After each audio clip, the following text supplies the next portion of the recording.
महाराष्ट्राचे माजी मुख्यमंत्री तसेच हरित क्रांतीचे प्रणेते स्वर्गीय वसंतरावजी नाईक यांच्या जयंतीनिमित्त आज आपण आपल्या जिल्हा परिषद सभागृहामध्ये कृषी दिन साजरा केला।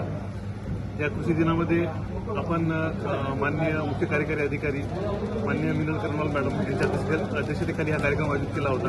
त्याच्यामध्ये आपण जे काही महाराष्ट्र शासनाचे कृषी विभागातील शेतकऱ्यांना पुरस्कार प्राप्त झालेले आहेत व तसेच पीक स्पर्धामधील काही जे प्रथम द्वितीय तृतीय शेतकरी आपल्या जिल्ह्यामध्ये आलेले आहेत त्या शेतकऱ्यांचा आपण सत्कार केलेला आहे।